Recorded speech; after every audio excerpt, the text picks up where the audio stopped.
Right, so I'm going to do this video because I do want to talk a little bit more in depth about that Newcastle performance. I've watched the game back, and it is frustrating. The performance in general was frustrating, and the reason why I say this it isn't just because of the individual errors that I think you can account to always being a bit of a bad game and a bad day, and really uncharacteristic, particularly of the likes of Lucas Fabianski, but just the way that we are able to manage these type of games when we're playing up against sides that sit a bit deeper and that press from the front. Are we really good enough to play through them? And I think that's the problem we have. There's almost like an element of complacency when we're coming up against some of these sides that listen, West Ham are an incredibly functional team. We work in transitions incredibly effectively. We've got some of the best players possibly in the top six in terms of how we're able to enact that.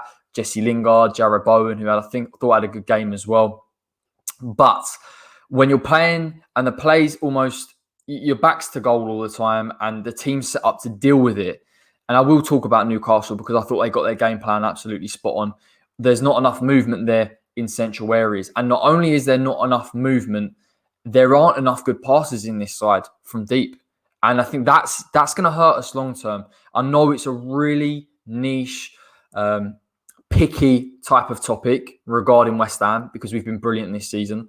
I think going forward, though, we need a real technician in that midfield. I think Declan Rice offers a really good blend of both in terms of defensive work rate and attributes, willing to drive through lines, but also being able to play through it. But we need to be able to do that more regularly against sides that are going to sit back against us. West Ham had over 60% possession in this game.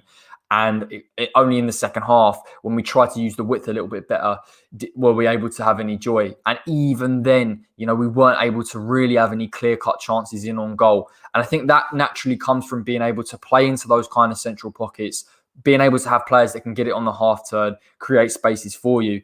Now, naturally, the player that would be able to do that is aside Benrahma. But having said all of that, I thought Pablo Fornals offered himself, Lingard offered himself picking up the ball deeper, Bowen did as well. So it isn't really just a case of personnel. It is a case of looking deeper in that midfield and saying, can we maneuver that ball a little bit further forward and a bit quicker to break down sides?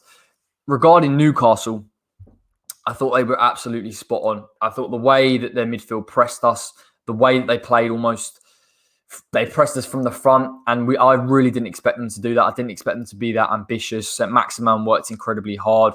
They had the right type of personnel to play that game plan as well. Thought Miguel Almiron gave them energy, and they were very, very willing to just sit at times a little bit deeper, soak up pressure. But there were openings. Honestly, if you watch that first half, there are openings for West Ham to play that ball. And Noble, as much as I've praised him previously, didn't do that and lost it on a few occasions as well. And that would be my slight concern going forward. The errors are the errors. Craig Dawson, completely erratic for the second, and a rush of blood to the head is the only real thing that I can describe it as. It's a poor touch. It's one of them things. It is one of them things. I know he has it, and I know the own goals and now the red card will sort of stack up in his favour regarding how erratic he can be. But I don't really want to get on that bandwagon and start to say that he's going to completely dip. I think the way that we had to play, the way that Newcastle pressed us, forced us into issues. But it does raise the question that if a side does decide to press down West Ham very high up, can we deal with it? Are our centre-backs good enough? So I would definitely keep my eye on that. The Fabianski error is very uncharacteristic for me. He has flapped at it. I've looked at it again. I blame Diop.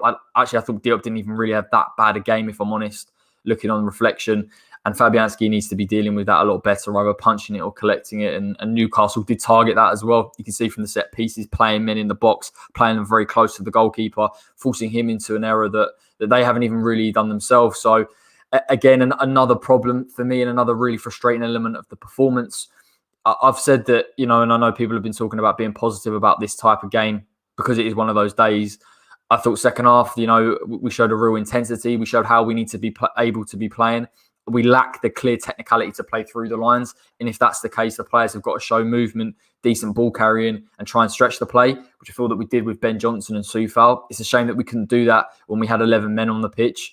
And Noble at times is a little bit of a passenger in that sense. And you see how Noble was very rarely included in that second half regarding build-up play. So it does tell you the fact that do we really need 5 at the back? Could we not have added another man in midfield? Could we not have been a little bit more expansive? And every time we pressed Newcastle back, we were forcing them to transition a lot deeper, and we could recover it a lot more effectively, as opposed to asking them to go and press on us. So I know that this is a real sort of niche complaint, but I would look at Chelsea next week with a side that are going to press us a little bit higher and say, how can we deal with that a bit more effectively? Because I do worry Chelsea will press from the front with a front three, use their wing backs.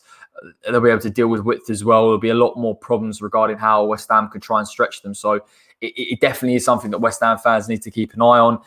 Ben Johnson is a topic that I